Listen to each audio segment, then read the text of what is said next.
Deepfake, सावध रहा, कारण तुमचीही होऊ शकते फसवणूक। सध्या सोशल मीडिया हा फसवणुकीचा अड्डा झालाय। तंत्रज्ञानाचा गैरवापर सातत्याने वाढताना दिसतोय। डीपफेक ही अलीकडे मोठी डोकेदुखी बनली आहे। देशाच्या अर्थमंत्री निर्मला सीतारामन यांचा एक व्हिडिओ सध्या सोशल मीडिया विशेषतः फेसबुकवर ट्रेंडिंग आहे। या व्हिडिओत Nirmala Sitharaman online share trading मध्ये लाखो रुपये कमवण्याची संधी गोरगरीब जनतेला उपलब्ध करून देण्यात आल्याची माहिती देत असल्याचे दाखवण्यात आलंय। यामुळे सामान्य माणूस फसला जातो। घटनात्मक पदावर असलेली व्यक्ती माहिती देते असे समजून लोक गुंतवणूक करतात। या माध्यमातून नुकतीच मंगलोरमध्ये एक फसवणूक झाली।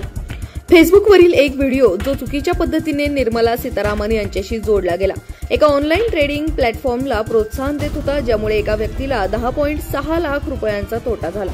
याशिवाय न्यूज मीटरच्या तथ्य तपासणीनुसार सोशल मीडियावर फिरणारा एक व्हिडिओ ज्यामध्ये सीतारामन यांनी गुंतवणूक प्लॅटफॉर्मला समर्थन दिल्याचा दावा केला गेला, तो डीपफेक आहे। व्हिडिओ फिल्म तथ्यांची पडताळणी केली असता समोर आले की मूळ फुटेज 4 मार्च 2025च्या वेबिनारमधील आहे, जिथे त्या नियामक आणि गुंतवणूक सुधारणांबद्दल बोलल्या होत्या, ना की कोणत्याही आर्थिक प्लॅटफॉर्मबद्दल। वास्तविक सीतारामन यांच्याशी संबंधित कोणताही कायदेशीर प्लॅटफॉर्म पैसे कमवण्यासाठी असल्याचं दिसत नाही। अशा व्हिडिओंबाबत सावध रहा, कारण ते कदाचित फसवणूक असू शकतात। नाविन्यपूर्ण आणि विश्वासार्ह बातम्यांसाठी तुम्ही आमच्या www.rashtrasahyadri.com या वेबसाईटवर भेट द्या। डीपफेक तंत्रज्ञान काय आहे? डीपफेक तंत्रज्ञान म्हणजे कृत्रिम बुद्धिमत्ता आणि मशीन लर्निंग वापरून बनवलेले बनावट व्हिडिओ, ऑडिओ किंवा प्रतिमा जे खरे वाटतात।